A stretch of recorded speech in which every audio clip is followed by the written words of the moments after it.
Everyone loves a good victory story, especially when it comes to hardcore Nuzlocking. When people do run after run, learn more and more about how to route their encounters, how to optimally counter different gym leaders, it just feels so nice to finally get that win.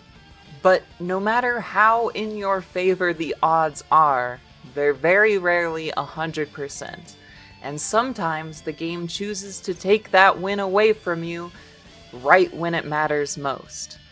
This is not a story of a resounding win, of an epic comeback, of achieving incredible odds. No, this is a story about how I lost my hardcore Nuzlocke so bad, I didn't want to play it anymore. In case you don't know what a hardcore Nuzlocke is, here's a brief rundown of the rules. You can only catch the first Pokemon in every route or area. If a Pokemon faints in battle, you put it in the box to never be used again. And if you lose a battle, you have to restart the entire run. We're also playing with the hardcore rule set, which means no items in battle, no leveling up past the level cap of the next gym leader's highest level Pokemon, and you have to play on set mode, which means you have to plan out your battles as you can't switch in between the gym leader throwing out a new Pokemon. To add to this, we're also playing on Black 2's challenge mode, which is kind of a new game plus version that gives the gym leaders more stronger Pokemon and gives them very, very useful items. There is a bit of a easier thing though. There was a mistake in the coding that causes their stats to not be increased to what their new level is. But overall, the item choices they get definitely makes up for that little shortcoming for an overall harder experience. Now with that out of the way, I can finally tell the story of how I lost my will to ever play this Black 2 Challenge Mode Nuzlocke again. But to get there, we're gonna have to go back quite a ways. All the way to the beginning. I need to commission my persona, it's that fucking dog in me.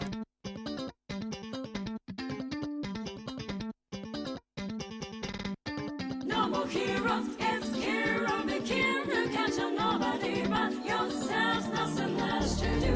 No more heroes, no time to sleep, if you're gonna be number one. Travis, it's kill or be killed.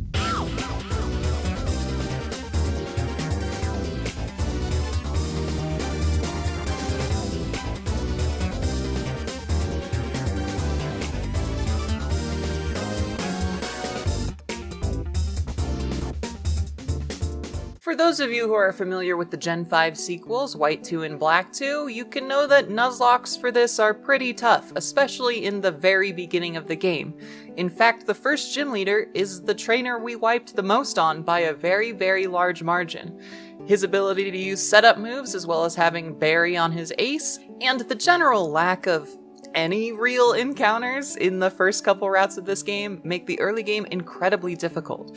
Between when the game starts and the second gym leader, you only have an option to catch 4 Pokemon, leading to a total of 5 with your starter. But don't fret, you can actually get some really good encounters in this early game. You can get a Sewaddle, whose Bug Bite can make Sharon's Citrus Berry less useful. You can also get things like Riolu, Mareep, or Psyduck, which all have their own different strategies that you can use to make the first gym leader a little bit easier. You can also even get things like an Azurill, which has Charm and makes Sharon's setup moves a lot less useful.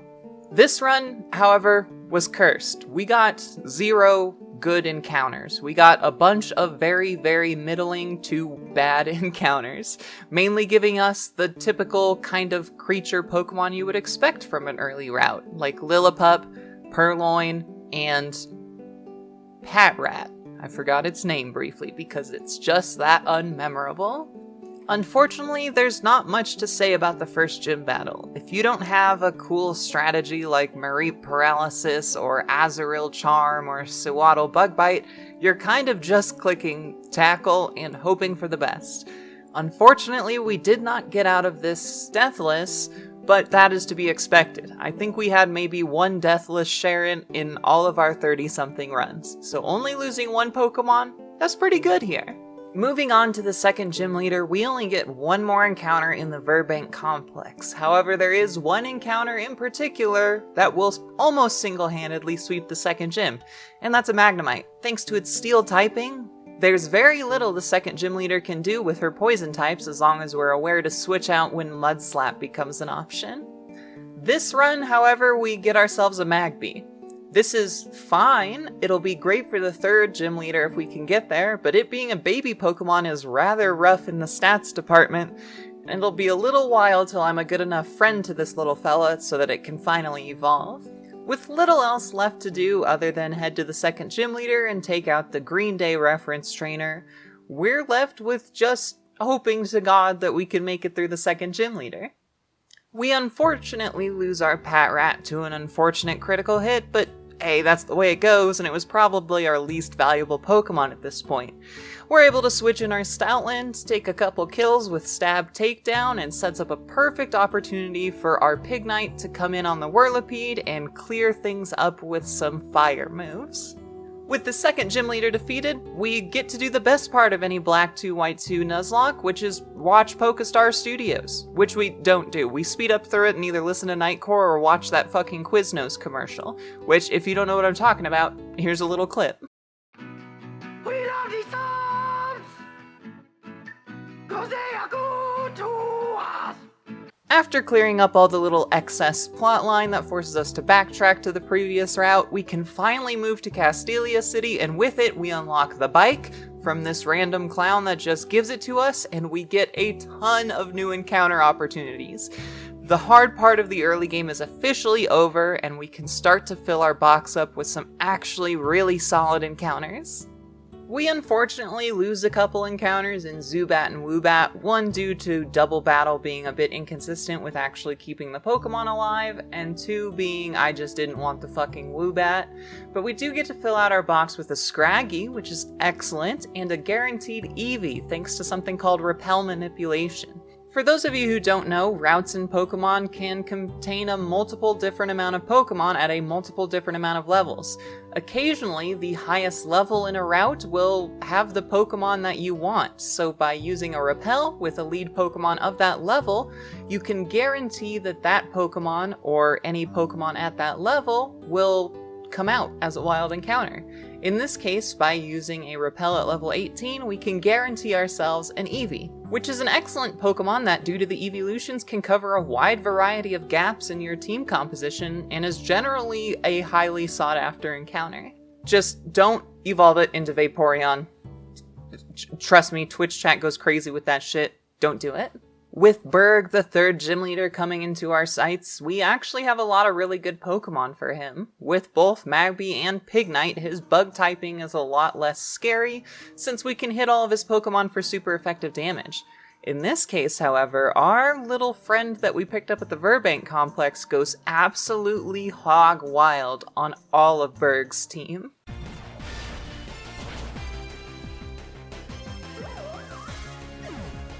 Bury me, bury me!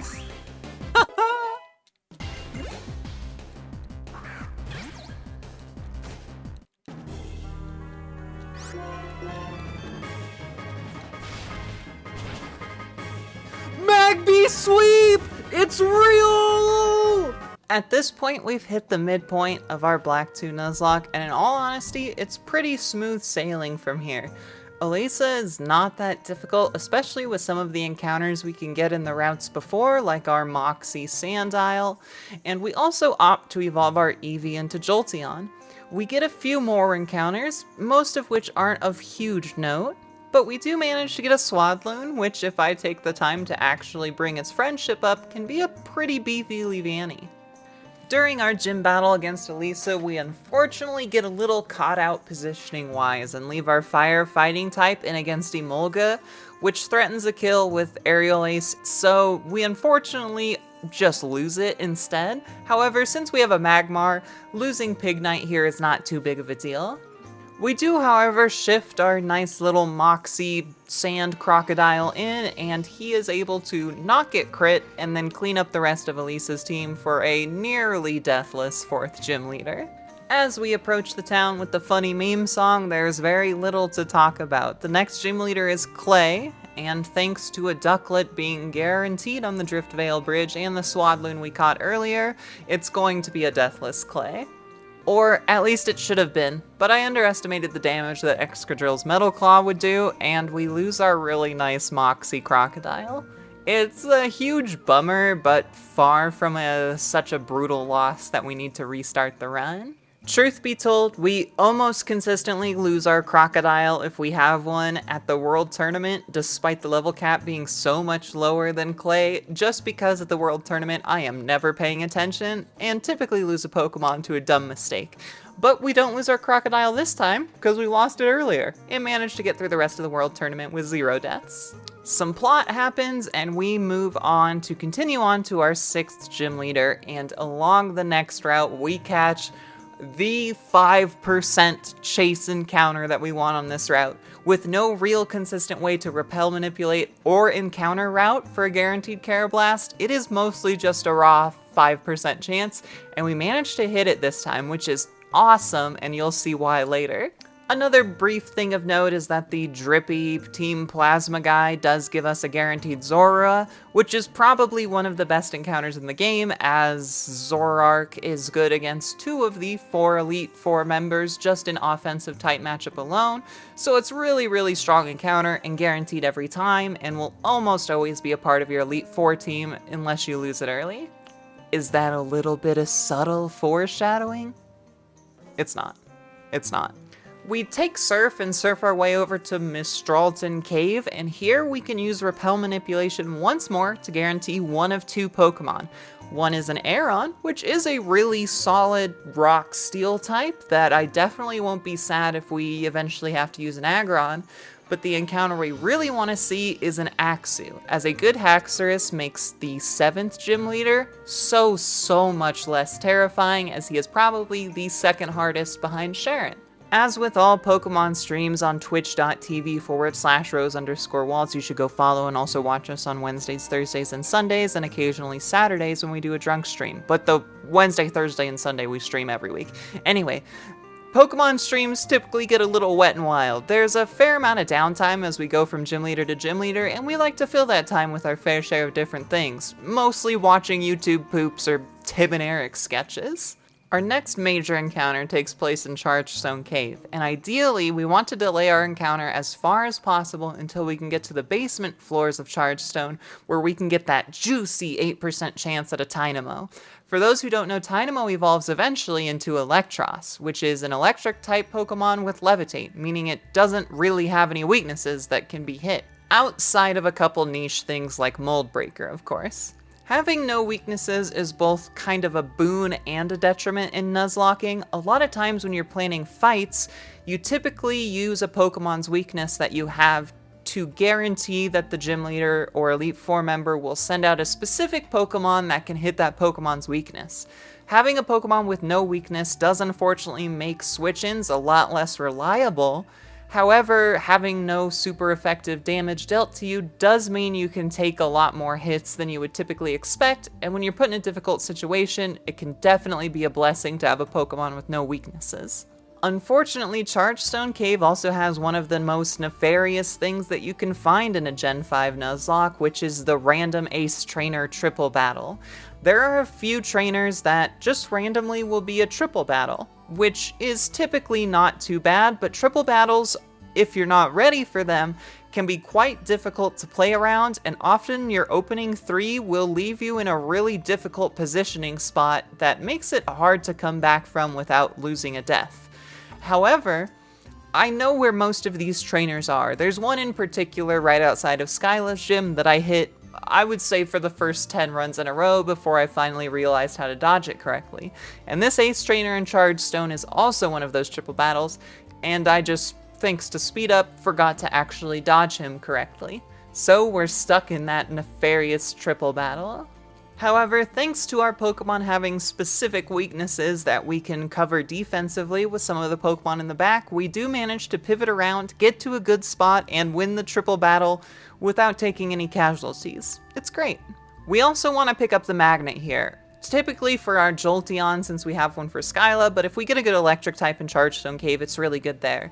Between Chargestone right before the Flying Gym Leader and the guaranteed Ducklet right before Clay, the game has a habit of giving you pretty good counters for the upcoming gym in the encounters right before. This leads to, like I mentioned, the mid-game being fairly straightforward for a lot of these Nuzlocks. As we approach the basement of Chargestone Cave, we give our chance at catching the Dynamo.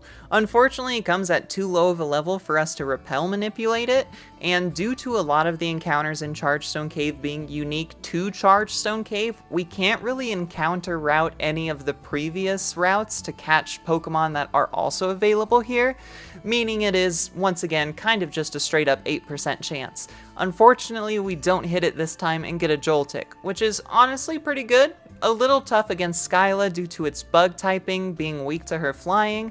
However, having any sort of Pokemon that can use electric against her is really nice. Before we actually fight Skyla though, we do get a couple more encounters. Notably, we get a guaranteed Litwick in that tower where Professor Juniper hangs out that you have to talk to. This is really cool, as having a guaranteed Ghost and Fire type here is really solid, and it helps that Chandelure is also a really solid Pokemon, and you can guarantee the evolution stone you need to evolve it a little bit later. We also take the opportunity here to fight through a couple more trainers and progress through the tower to pick up the Shadow Claw TM. It's not immediately useful, but it is really good against a few of the Elite Four members, and having a move like that is really, really solid. The hardest part of Skyla's gym, in all honesty, is making it all the way through without accidentally triggering any of the trainers. Even after 30 runs, my movement is still not quite perfect enough to make it through, and we do battle a trainer, but thanks to Jolteon, it's not a problem. As we approach Skyla, it's also not going to be very difficult. We have to do the super hard strategy of pressing Discharge on our Jolteon with the magnet equipped like 4 or 5 times. Not a problem at all, incredibly easy. At this point, we have officially transitioned to what I call the late game. This is where some of the hardest fights, in all honesty probably the hardest fights of the game, lie. You've got Drayden, which his dragon types can be incredibly difficult if you don't have a good counter to them, and getting an ice type in this game is pretty rough, so that Axew we mentioned earlier is one of the few solid counters you can actually get for Drayden. We also have to start preparing for a fair amount of Team Plasma plotline. We'll have the 8th gym interspersed in there, but once again, that's not a problem thanks to our Jolteon. But Ghetsis in particular, towards the end of the Team Plasma plotline, can be incredibly difficult and is probably one of the hardest fights in the game. And if you're not paying attention, some of the Team Plasma executives like Colress can really mess up your team along the way if you're not planning carefully. And at this point, we have a lot of the encounters that we will have going into the Elite Four. There aren't a ton that we can catch coming up, save for 1 or 2 really solid ones. So you really have to be careful with exactly how you're planning and sacrificing your team if necessary. Now, moving back to Skyla's gym, where we are in the timeline, we do get one other option for a pretty solid repel manipulation after we take the plane flight over. We can repel manipulate to get either a Skarmory or a Trapinch. Both are really solid options, with Flygon being really great into Drayden and pretty useful for the Elite Four as well, or Skarmory, which is just a really solid defensive option for most of the Elite Four. In this run, we do manage to pick up the Skarmory, which, like I said, it's a solid option. Maybe not immediately useful on Drayden due to his fire coverage, but it will be useful later on for sure. Up next, we want to go into the spooky scary house to pick up the Dusk Stone to give ourselves the Chandelure, and also the Shadow Tag just as a nice little equip item. However, I still don't know how to solve this puzzle even after 30-something runs. It has something to do with the order you go in and out of the rooms, but in order to get the Dusk Stone, you have to go behind a bookshelf that looks like you probably can't go behind it. Anyway, I'm just coping. It's not that hard of a puzzle. I'm just a little bit dumb. We also take this opportunity to catch ourselves a Banette. There are a few encounters you can get here, but thanks to us picking up a Zubat earlier, that knocks Golbat off of the possible encounters thanks to the duplicate claws, and we do manage to pick up the Banette here, which is really great. Shout out to Banette for having an awesome design, and also being a ghost type. That's good stuff. As we approach the endgame, I do want to mention that some of the Pokemon names are going to be a little weird, and I should mention how we name Pokemon so that it's maybe less weird. Chat gets the ability to redeem channel points to put their name that they want a Pokemon named in a queue that I go through every time we catch a Pokemon. This means that the names are an incredibly long list and you can never tell what Pokemon gets named what, and as such, chat takes this opportunity to give me some pretty awkward names, which I won't be mentioning or acknowledging at any point in the video besides this one, but if you see them, that's why. As we approach Undella Town, we get another nice little repel manipulation at level 36. We can guarantee either an Absol or an Altaria. Absol is really solid for a lot of the reasons I mentioned that Zoroark is solid. However, it also gets the option for some cool moves like Psycho Cut that can provide some really nice coverage against the Team Plasma storyline folks will be coming up against. Altaria is also very solid, just overall, but in this case we get an Absol, which is one of my favorite Pokemon. It's edgy and cool and probably listens to the same music I did when I was 13 years old. As we progress, we pick up a couple pretty cool water Pokemon that will be useful moving on. Staryu in specific, with its different type coverage of moves like Ice Beam and Psychic, will give us some really solid options moving into the Elite Four. We also get a chance to possibly get a Heracross. This can actually be a guaranteed encounter, however you have to route for catching a Pidove and a, whatever the first form of Swadloon is, a Suadotl. If you get both of those, you can guarantee a Heracross on this route. However, it's a little difficult to route as both Suadotl and Pidove are pretty early on in the game before you can really repel manipulate or anything like that, and you have to give up some solid encounters later on if you want to try to route them earlier. So we got some better encounters earlier and instead opt to go for the roll on the Heracross, which we unfortunately do not get. We unfortunately roll for a Combee. And it's a boy Combee, so it's fucking useless, and I just run from the battle instead of catching it. Woo! Now remember that little bit I dropped earlier about us getting really lucky on catching the Karrablast? Well, for those of you who know how Karrablast works, especially in a Nuzlocke, we have to get one more pretty lucky encounter. And lo and behold, we managed to snag the Shelmet that we've been looking for. With both Shelmet and Karrablast, we get the option of evolving into Escavalier or Excelgor, and I'm partial to Escavalier. It's bonkers fucking attack stat and pretty solid typing with its steel is really, really, really good. And unironically, having a bug type going into the Elite Four is not terrible either, thanks to the Psychic type Elite Four member. I cannot understate how useful Escavalier is on a super low % chance of capturing. It's super exciting, really, really solid. It's got shell armor, which if you've played Nuzlocke before, not being able to be crit is an absolutely huge advantage to have, as it lets you play a lot more aggressively with switching it in. Now comes the real part I've been terrified for, the Drayden fight. Like I mentioned earlier, an Axew is really, really solid, but it has to have a good stat line. And while I typically don't try to look too much into a Pokemon's IVs or anything like that when I'm running these Nuzlocks, our Haxorus I do have to look at, because if it's a bad IV spread, it's going to get outsped by a couple of things on Drayden's team. And so we have to be really, really careful of that. In this case, however, we get the fucking God Haxorus. It has a 26 or 27 attack IV, which is pretty damn good. Its speed IV is, holy shit, 29 or 28. Okay, this is a good fucking Haxorus. Jesus Christ. Okay, never mind. We've got the goated Haxorus. Absolutely bonkers. Really, really good stuff. This is exactly what I want to see. The God Haxorus.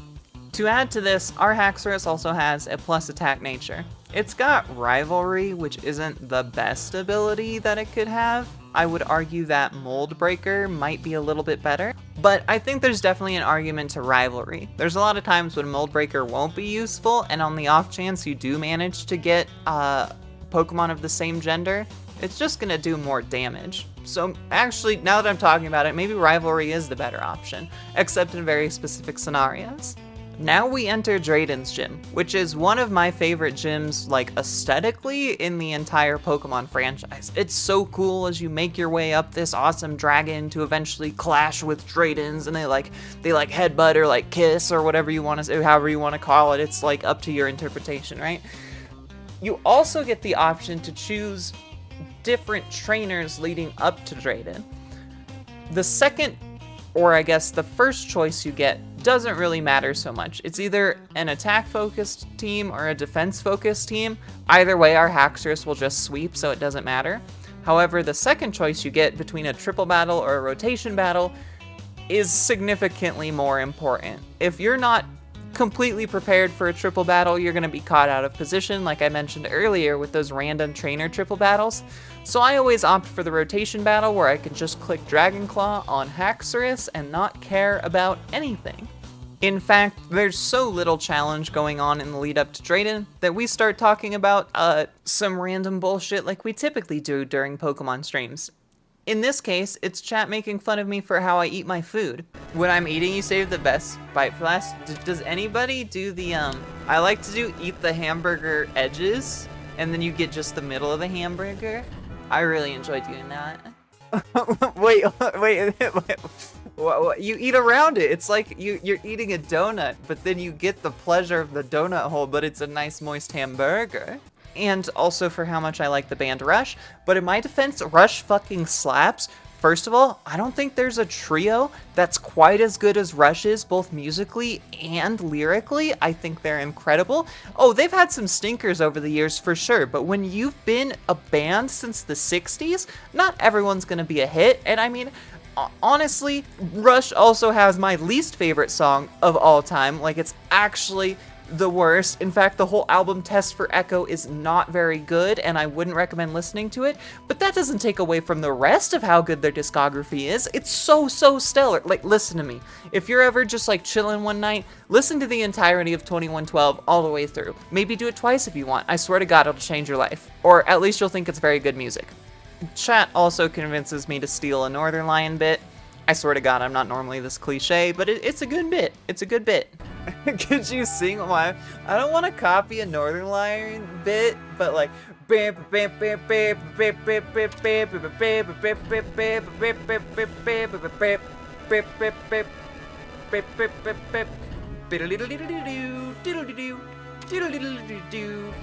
also make me draw my persona, or a persona. Not that I have one, it's just like a persona that I made up for sure just then on stream.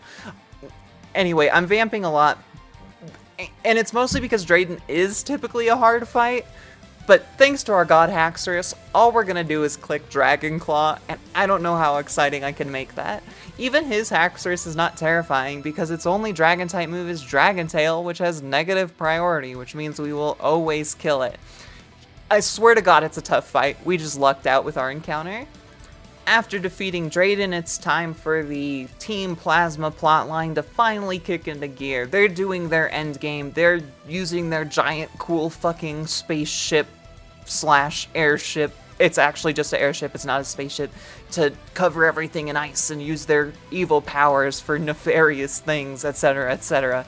It's pretty cool as far as Pokemon spectacle goes, but fight-wise, there's not a lot interesting going on here. It's a lot of grunts and the occasional executive that are all monotype, so we can just build around them up until we get to Ghetsis, where we actually have to do some team planning. In the middle of this plotline, we also have the 8th gym leader, but literally not worth talking about. At this point, we have good grass type coverage and good electric type coverage that will just make quick work of all of his water types. As we finish out this Team Plasma plotline, we do get our final two kind of major encounters. The first one is Mienfoo, whose fighting type coverage can be really solid against the dark type Elite Four member, and we get the Goat Excadrill, another guaranteed encounter that is just overall really exceptional. Part of the reason why I started to become a little disillusioned with this Black 2 Nuzlocke after so many runs is so many of our teams looked almost identical even without encounter routing. It just turns out that a lot of the guaranteed things that you get, like the Excadrill or like the 50% chance for Axu or like the guaranteed Zora, are just really good and your best options for the late game, which led to a lot less team diversity than I would have liked. We actually kind of lucked out here that we got an Escavalier because it gave a good bit of variety that we don't typically see in our Elite Four teams. As we get on the Plasma Frigate, we also get to do the fun little teleporter puzzle. I still don't know how to solve it, so I just go into teleporters randomly until I get all the buttons, and it works every time. No problem at all. As I mentioned, however, our next real difficult fight is Ghetsis. This comes after the Kirim Black encounter in our case, which is a little specific. So the fight routing's a little weird here. The team you go into Kirim Black with will be the team that you go into Ghetsis with. However, a lot of the time I want to lead something like Zoroark against Ghetsis, which means I also have to lead it against Kirim Black, and it doesn't do super good in that encounter, which just means we have to switch around. And also there's a heal in between Kirim Black and Ghetsis, so if you faint a Pokemon, you have to remember which one died, because it's not technically alive for the Ghetsis fight during a Nuzlocke. Anyway, it's just a couple extra things you have to think about. It's not actually too difficult, it's one wild Pokemon. Ghetsis himself is the tough one though. He's got items on his Pokemon in this challenge mode. His levels are increased a little bit, though they are still underneath the Elite Four cap, which gives us quite a hefty amount of leeway to work with. But due to his just multitude of types and type coverage, you do actually have to plan for this fight pretty heavily, and you don't want to use too many of your Elite Four team, because this being the hardest fight leading into the Elite Four, if you lose anyone, you can put yourself in a really bad position. For this Ghetsis fight, I have opted to plan for kind of a direct counter route. So for every Pokemon of Ghetsis', we have a Pokemon that we can use that will directly counter them. This is a good and a bad strategy. It's good in the fact that you will always have something really solid for every one of Ghetsis' encounters. The downside, however, is that if anything goes wrong with a bad status or an unlucky critical hit and you have to pivot around, things become a lot more difficult. I think the easiest way to talk about this is to just go over exactly how I routed this Ghetsis fight, and then we'll see how it actually played out. So for his Cofragigas, I lead with Zoroark. Ideally, I would want to have him disguise as something like Skarmory so that it can't go for a Toxic, but in this 1-to-1 counter strategy, it doesn't really matter how much damage Zoroark takes, so we just go for the nice and easy Night Slash kill, and opt to switch out when his Drapion comes in. This is a little bit of a tougher fight. We don't have a super clear counter, however, we do have that ever-useful Skarmory. Skarmory walls Drapion really well, as it can't really do any damage to Skarmory, and while we don't have something like Roost to keep our Skarmory's health up, we do have a couple other utility moves, namely in Spikes. Setting up Spikes does a lot of extra damage against Ghetsis' Pokemon when they switch in, with one major exception, and this can be really handy just for getting a couple extra damage in case we're betting on some sort of specific roll for an attack to actually kill. I don't think we were in this case, but we have so much time to set Spikes up with Skarmory, it's not a huge deal to do it. And eventually we whittle the Drapion down with Steel Wing.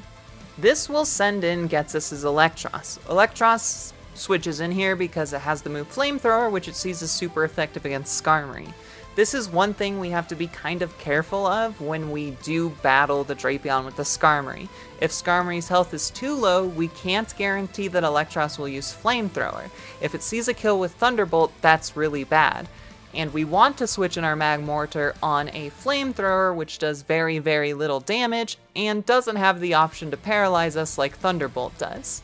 Electros is likely the toughest Pokemon on Ghetsis' team. As I mentioned earlier when I was talking about us wanting a Tynamo, it's probably Tynamo, huh? Because that sounds like Dynamo. When I talked earlier about the Tynamo, Electros doesn't actually have any weaknesses that we can exploit. This makes it a little bit tough as we just have to brute force our way through, however we have Stab, Charcoal, Magmortar, which hopefully its Flamethrower will do more than enough damage.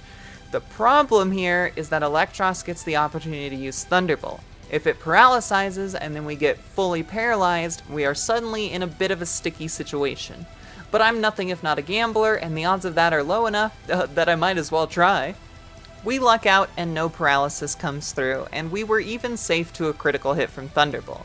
So as long as we don't see that paralysis, we can guarantee that Electros will die, and we can guarantee that Seismitoad will be sent in looking to use a water move on our Magmortar. However, in this case, I kind of forgot that Seismitoad also has the option to use Earthquake. However, we have a Leavanny here, which resists both of Seismitoad options against Magmortar, whichever one it happens to see the kill with. And then Leavanny can just strike back with a 4 times effective Grass move. At this point, our direct counters are a little bit tougher. Toxic Croak gets sent out looking to use a poison jab on our Leavanny, and ideally I would like to send in Skarmory here, but with its health so low and its inability to retaliate kill upon switch in, it's likely that our Skarmory would just go down. So instead I opt to send in our Starmie, which has a really good offensive typing against Toxicroak, but unfortunately is pretty risky against a poison jab crit into a Sucker Punch. In all honesty, it might have been safer to go into the Skarmory to take the poison jab, and then when Toxicroak wants to use Brick Break on Skarmory, we switch into Starmie. But at the end of the day, we're kind of risking the same thing of crit into Sucker Punch. So in this case, I just raw switch into Starmie, we don't get crit, and we get to kill with a nice little Psychic. At this point, Ghetsis has one Pokemon remaining, but it is a bit of a doozy with the Hydreigon. Much like Electros, it won't take any damage from spikes, so we can't get that little bit of extra chip damage in, but we do have 6 Pokemon up right now, so our likelihood of winning this fight is pretty near 100%, but we want to do it deathless.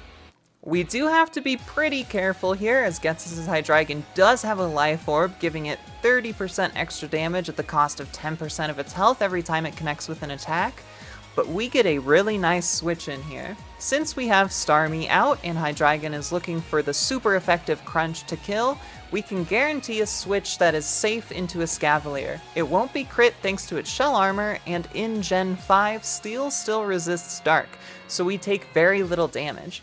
The only move we have to worry about now from Hydreigon is Dragon Rush, which is also resisted by a Scavalier, and we again don't have to worry about a crit. There's no way we die to his next move, and we can just retaliate with a super effective X-Scissor, exploiting its bug weakness with its Dark typing, and get a nice little one-hit kill and a deathless Ghetsis.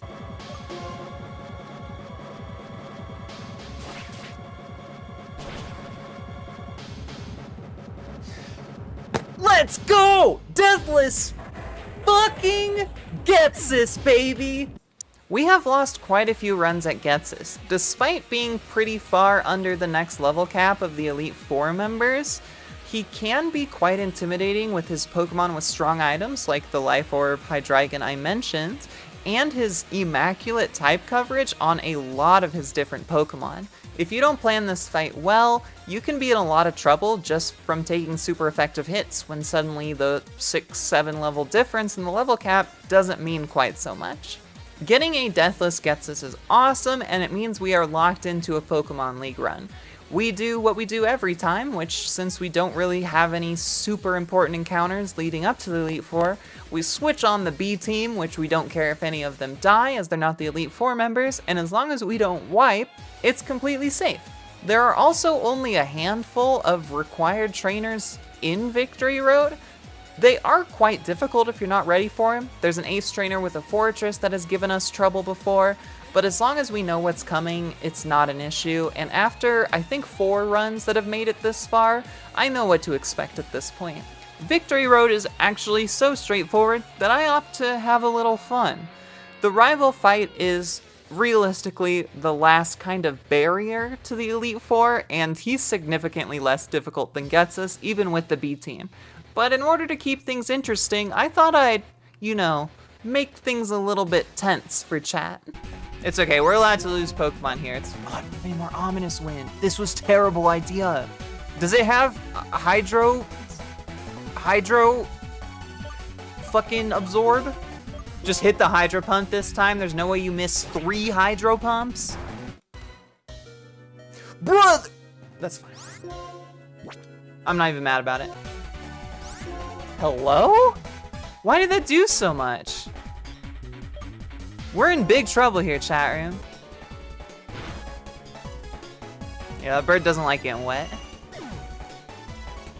Alright, we still lock in here, chat room. Don't even worry about it. Listen, this is the Curse Body lock-in. Curse Body lock-in. That doesn't kill. Let's fucking go. Let's fucking go. That's fine. That shit ain't nothing to me. Curse Body lock-in on Surf. Check it, check it, check it, check it, check it, check it, check it. Check it, check it, check it. Curse body proc. Oh no.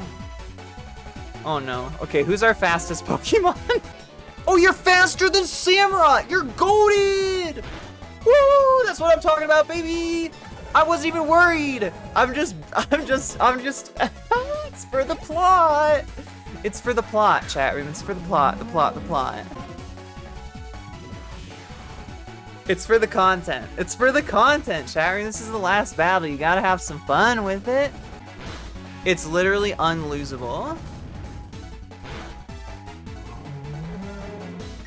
Wait, why are you guys freaking out? It's unlosable. Y'all are pranking me, I think. Y'all must be pranking me.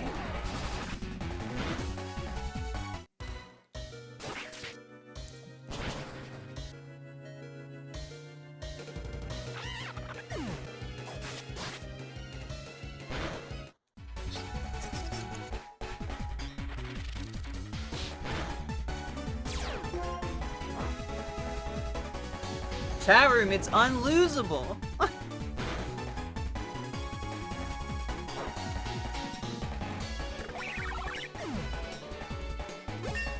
don't know why everyone's freaking out.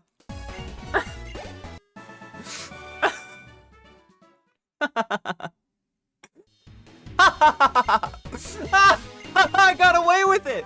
I was so scared we were gonna wipe. Now, I know what you might be thinking. Rose, you could have wiped super easily there. That was a terrible fight. You played that terribly. Even at the end, if that burn didn't kill, that Unfezant's facade is going to do a shitload of damage and definitely kill your Magmortar. To which I simply respond, I planned it the whole time. It was all in my head. I had a little spreadsheet of how the whole fight was gonna go, and you all fell into my little web of I planned it for sure and didn't get incredibly lucky. And don't look at my heart rate, because I've also learned how to make my heart rate go high to full chat room. So think about that, huh? Now we have the final journey, the Elite Four. We have never made it past the second Elite Four fight, mostly because I, for some reason, always decide to do the hardest Elite Four member first to keep it interesting, despite the fact that I've never even made it that far in the Elite Four. However, I'm ready for this run. We do a little bit of extra housekeeping, grabbing a couple items around the map, and decide on our final Elite Four team. We have our Zoroark, which is really solid against both the Ghost type Elite Four member and the Psychic type Elite Four member. We have Excadrill, whose Steel typing is just really solid all around as a great switch-in opportunity if things are looking a little dicey. We have our Starmie.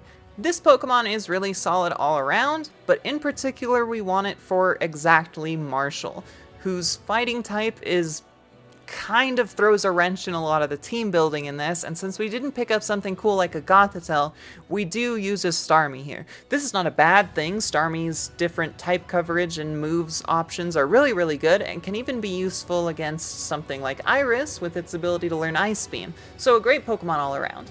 We also have our Haxorus, kind of our anchor of this team. We'll use it almost exclusively for Iris, and we won't want to risk it any earlier, because if we don't have it for Iris, that fight becomes incredibly difficult. We also bring our Escavalier. As I mentioned before, its Steel typing is really solid for the same reason Excadrill's is, and even more so with its Shell Armor ability.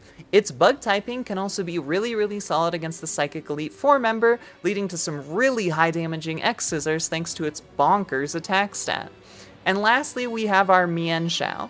Our Mienshao is, once again, specifically for one Elite Four member, in this case the Dark Elite Four member. With our team all leveled up and ready to go, we finally take that step into the Pokemon League. In Generation 5, you do get the option to fight the Elite Four members in any order you would like, but as I mentioned earlier, for some reason, whether it be pride or, God forbid, hubris, I like to do the Elite Four member that I think will have the toughest time against first, and in this case, it is the Ghost-type Elite Four member. This fight, in particular, is a little tough. Now, while we do have something cool like Zoroark, which can do some really nice super effective damage, the real difficulty comes in the Chandelure equipped with the Choice Scarf. This will almost always choice something incredibly frustrating, most notably Fire Blast. Stab, Choice Scarf, Fire Blast will outspeed just about everything, and with Chandelure's special attack stat, it does a stupid amount of damage. But let's get into the fight. Much like with Ghetsis, the lead that we're looking at here is Ghetsis. Once again, we lead with our Zoroark, and this time we illusion it into our Mienshao. The idea here is that Ghetsis will see a kill with Psychic onto Mienshao, which will not affect Zoroark and give us a free turn. However, if it doesn't see the kill, which it did in this case, it will still opt for Will-O-Wisp instead. This is a bit of a death sentence for our Zoroark, as we need it to not get its attack cut by burn, so we equip the Rostberry just in case. However, we luck out and Will-O-Wisp just misses. Thank you, 70% Will-O-Wisp. At this point, the switch-ins are a little awkward. Chantal doesn't have anything that can deal super effective damage against our Zoroark, so we are just kind of raw-dogging the switches, which works great. Our Zoroark does a ton of damage against pretty much all of her Pokemon. Unfortunately, the third Pokemon she sends in is Chandelure. As mentioned earlier, this is easily her scariest Pokemon.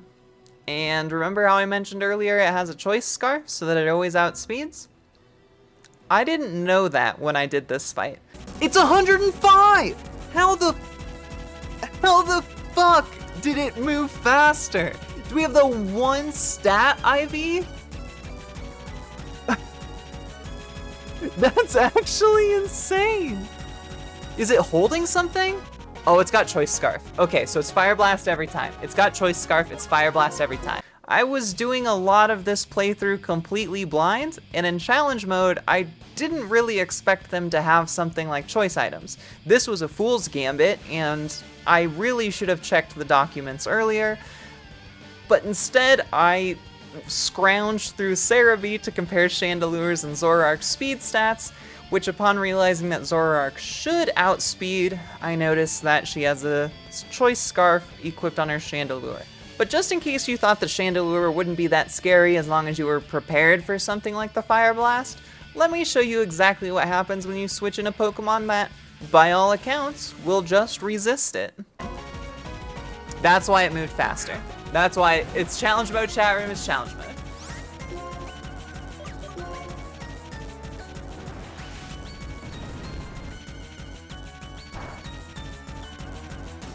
That's crazy. How does that do so much damage? Just kill. Just kill. Oh, would you just kill? As I think anyone would, we opt to switch in Starmie. It'll resist the Fire Blast and fire back with a Surf. However, as you can see, even resisted, Chandelure is just incredibly strong, and the Fire Blast does over half to our Starmie and burns it, pretty much putting it out of commission for the rest of the fight. Though granted, its typing isn't great for this fight, so we probably wouldn't use it again. Fortunately, the rest of the fight is not that difficult, and we make it through without any more deaths. As mentioned, losing the Zoroark is a bummer, but the best trainer it would be is for Caitlyn, the Psychic-type trainer, and we do have another option in Escavalier to deal some really good damage offensively against a ton of her Pokemon. So losing Zoroark is far from the end of the world here, as we mostly needed it for us to get through Chantal, and we did that. The next Elite Four trainer I choose to go up against is Grimsley, the Dark-type trainer.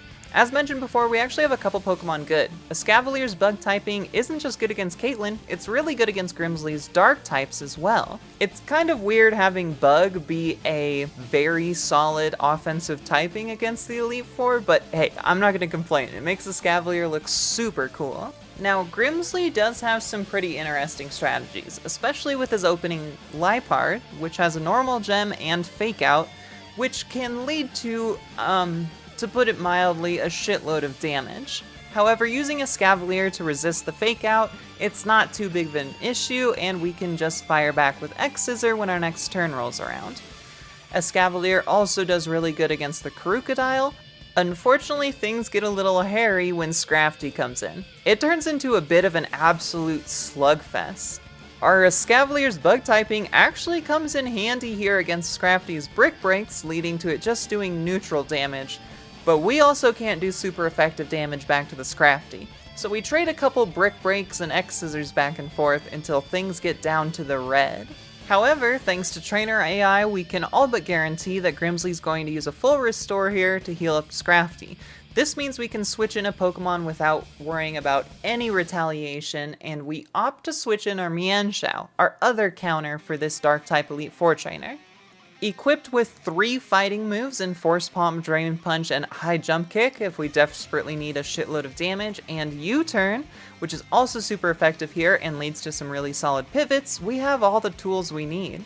Our Mienshao does manage to take out the Scrafty, and in comes Absol. As I mentioned earlier, Absol is a pretty nice encounter, largely due to its options like Psycho Cut, and hey, believe it or not, we're weak to exactly that. However, we don't die, and retaliate with a Drain Punch that one-hit KOs and heals us. This leaves Grimsley with his last Pokemon, a Bisharp. At this point, the Elite Four battle is locked in. I just have to hit a Drain Punch, and 4 times effective will certainly one-hit KO the Bisharp. However, I panic a little bit. I've never used Mienshao before, and I don't know what either it or Bisharp's base speed stats are. Instead of looking it up, I opt to take a little bit of a safer play and switch out into Excadrill to take the guaranteed Aerial Ace that Bisharp sees the kill with. There's no chance of Aerial Ace crit ever killing our Excadrill here, and our EQ will always one-hit KO, so it's not a problem at all. This is a safe play. However, upon reviewing the base stats of Bisharp and Mienshao, even if we had the lowest speed IV, and with the Elite Four members having IVs of, I believe, 30 or 31, we still outspeed and will kill with Drain Punch, so I should have just clicked that, but hey, this works too. Up next is Caitlin, the Psychic-type gym leader, and much like with Grimsley, we're going to lead our awesome Escavalier. Escavalier, like I mentioned, is really solid both defensively and offensively in this fight, and we've equipped it with the leftovers, so even if her lead Musharna does manage to do a little bit of chip damage after putting us to sleep or something, we can heal off a lot of it. However, Caitlin sends in her Metagross. Much like the issue we saw with Chantel against our Zoroark, who didn't have any super exploitable weaknesses, Caitlin also doesn't see any weaknesses on Escavalier that she can exploit. So she sends in Metagross, and we're just going to hit each other with neutral damage. X-Scissor doesn't deal super effective damage thanks to Metagross's Steel typing resisting it, and Metagross also can't super effective damage us with Hammer Arm thanks to our Bug type resisting it. So once again, like with the Scrafty, we've got ourselves a slugfest, but this time I misplay real bad. Fuck, how much health were we at previously? We were at 108? And we went down to 55? This doesn't kill without crit. This doesn't kill without crit. 2 HP. It killed. That's fine. We don't need him anymore. We don't need him anymore. He did his duty, chat room. He did his duty.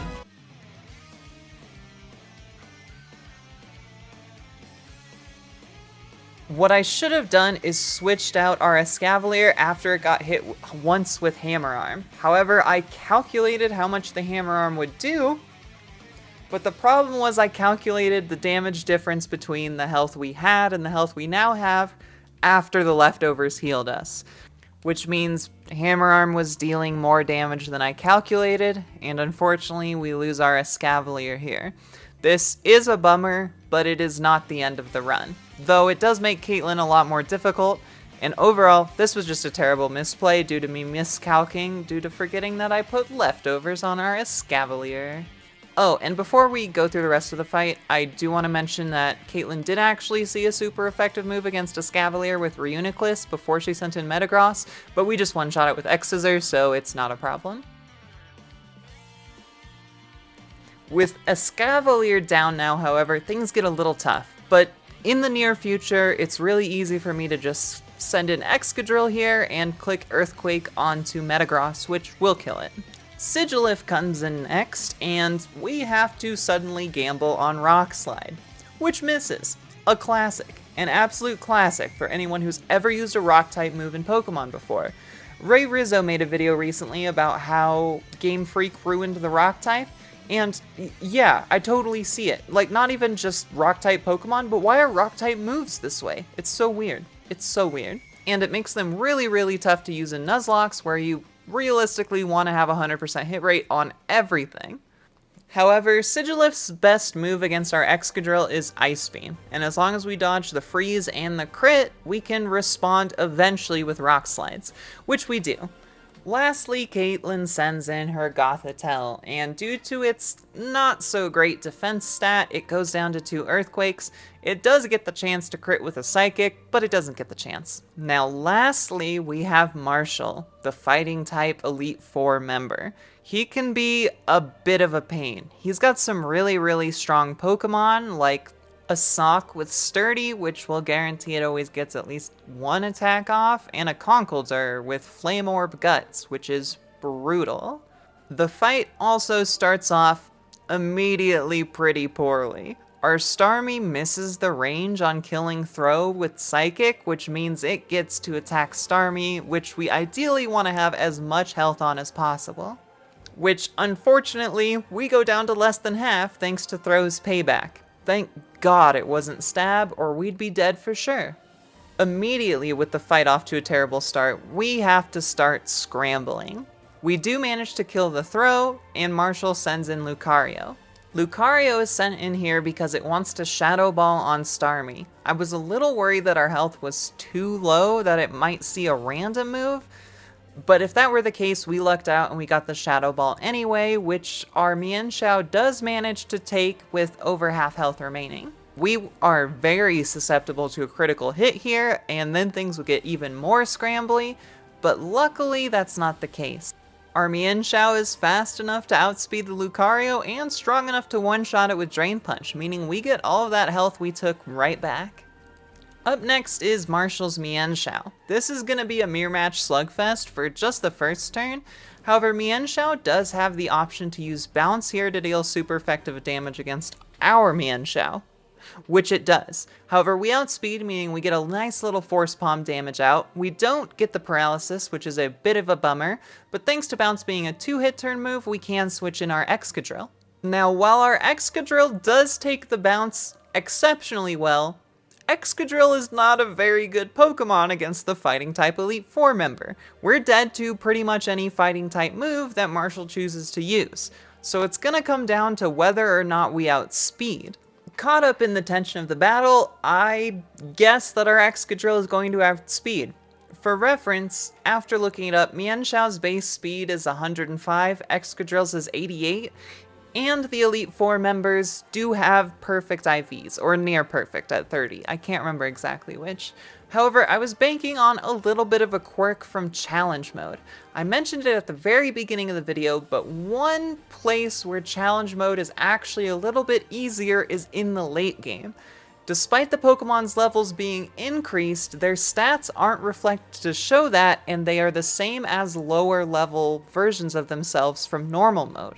I was hoping that 5 or 6 level difference would be enough for our Excadrill to outspeed. However, I was wrong. I was very wrong. This is overall just a terrible play. I don't know what the safer play was. Maybe it was to switch in Mienshao and hope we take the high jump kick? The difficulty here is, ideally I would have liked to send in Starmie here, whose Psychic type does resist the high jump kick. I'm not entirely sure if it would have lived, but it would have been a much better option than either our Haxorus, Mienshao, or the very injured Starmie we have currently. Unfortunately, this loses us the Excadrill, and this is where things start going downhill for the run. I don't think the Excadrill staying in is the only reason why things started to go downhill.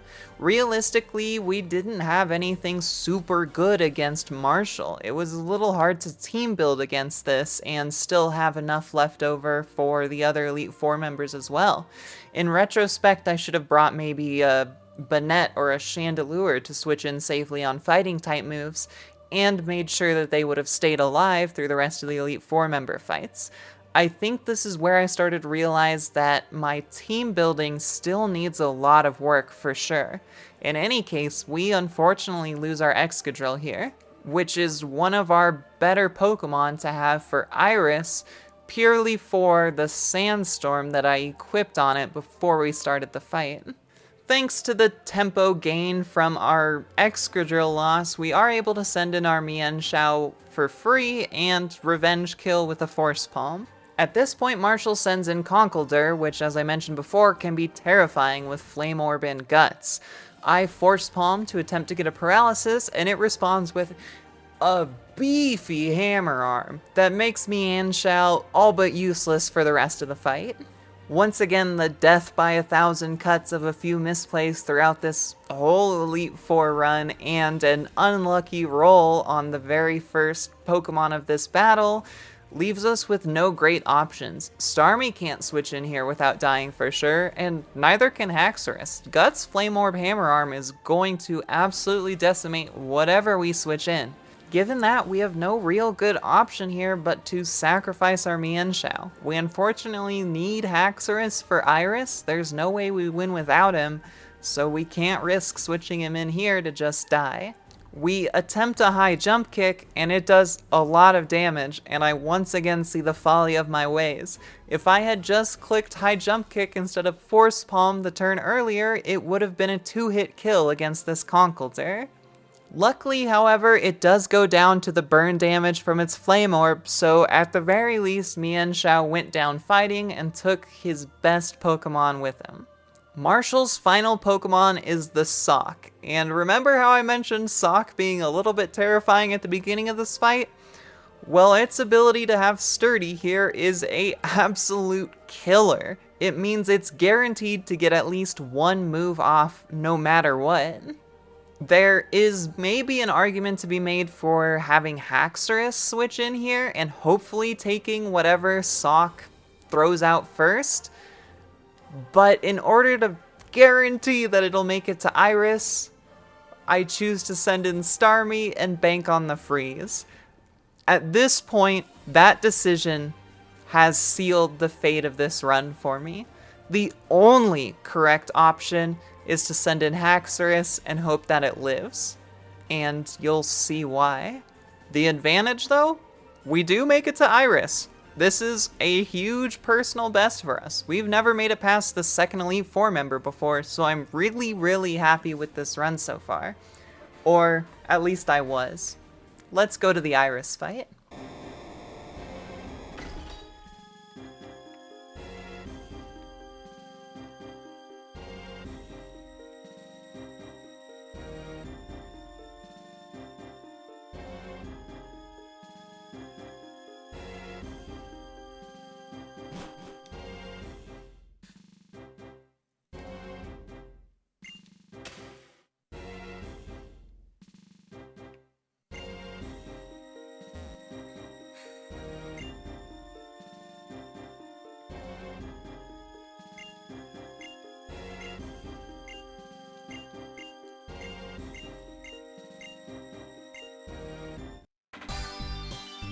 I'm rubbing my ball for good luck, chat room. I need every bit of luck I can get.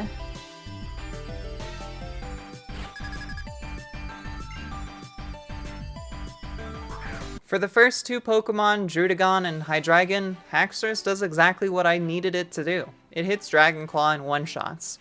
Not a problem. And then Iris sends in Lapras. Lapras is an absolute killer. Its ability to have Ice-type moves and not be super effectively hit by Dragon Claw means it's going to stay in at least one turn and use an Ice move.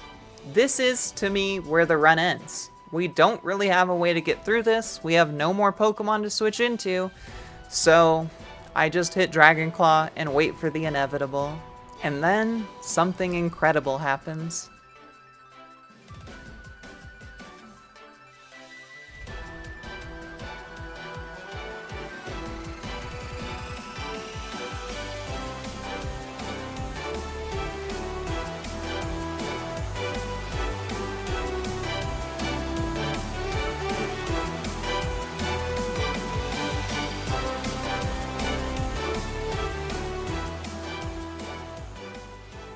Lapras misses, and we continue on into the fight.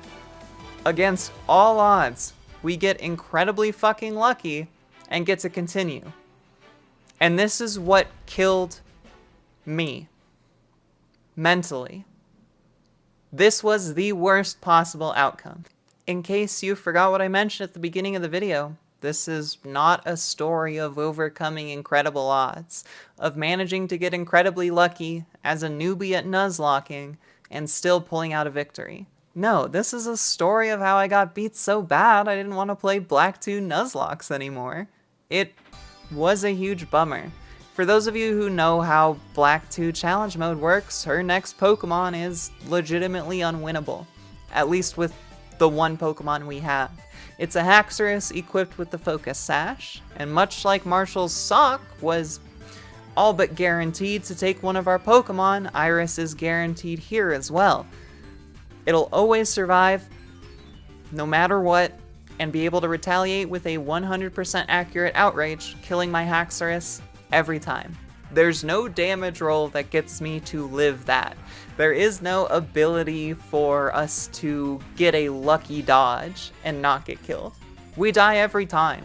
Did I play perfectly? Oh, no, absolutely not. This is the second game I've ever Nuzlocked, and I still want to do these blind as much as possible, which leads to me making misplays that I wasn't aware of. Chandelure with the Choice Scarf, forgetting that I had leftovers on the Escavalier and accidentally miscalculating the damage that Metagross's Hammer Arm does. Leaving Excadrill in and hoping it outspeeds. There were a ton of things that I did wrong. We could even go all the way back to the way I team built for the Elite Four. Sure, all of the Pokemon were good in their own ways against the specific Elite Four members, but there were a couple things I didn't have options for. Notably that Chandelure. I don't know what Pokemon could have taken 2 hits, because it wasn't Starmie. If I would have switched right into Starmie, that wouldn't have helped at all. But I've taken losses like that before. I've taken way worse losses. That's not a problem at all. I normally get knocked down and get back up again. I mean, everybody loves Tub Thumping by Chumbawamba, come on. But I just couldn't do it this time. We got so incredibly lucky against the Lapras, only to be absolutely demolished. All of our morale was stomped into the ground, and after 30-something runs, I didn't want to do it anymore. Our teams had become super homogenous. Every fight that wasn't the Elite Four fight was incredibly easy. Routed super well, where as long as I was paying attention, I don't lose anything. Sure, I didn't win, but I'm really happy with how much I improved as a Nuzlocke player. Especially since the one I did before this was just Soul Silver Vanilla, which was realistically really easy. So easy we had to add in a bunch of extra rules just to make it somewhat challenging. So, it's with a heavy heart that I'm putting down Black 2 Challenge Mode Nuzlocking for now. Will I come back to it? I don't know. I've got a save state with my team right before we fought the Elite Four. Maybe we'll do a sparking episode like Dragon Ball Sparking Zero where we see what could have been. I do think there's a way I play this Elite Four where I do absolutely win, especially if I look up the documents first and see what items the Pokemon actually have. But while this killed my morale for this game, it only made me want to play Nuzlocks even more. But it made me realize why I want to play Nuzlocks. I enjoy encounter routing, repel manipulation, but most of all, finding out what works with the ragtag group of team that we've got.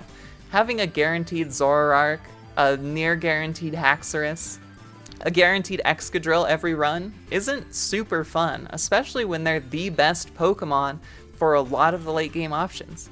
So I'm moving on to something else. Something even more difficult, as weird as that sounds. We're now hardcore Nuzlocking Renegade Platinum every Wednesday on my stream, twitch.tv/Rose_Waltz.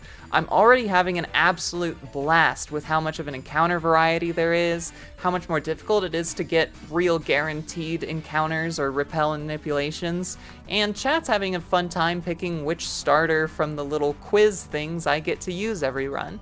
It's a total blast, and while I'm bummed I never got to say that I beat Black 2 Challenge Mode, I think that's okay, because it's still a ton of fun Nuzlocking. And I hope to see you all carry on with my journey through Renegade Platinum and beyond. Who knows, maybe I'll be up on that Run and Bun leaderboard in, what's a reasonable amount of time? 13 to 14 years, I'd say, before I get that good? Thank you all so much for watching. I hope the ending wasn't too somber, but I wanted to try my hand at a little bit of drama, and I figured why not do it here. In any case, thank you again for watching. I guess I have to plug the like and subscribe, check my stream, check my socials, check my MySpace, check my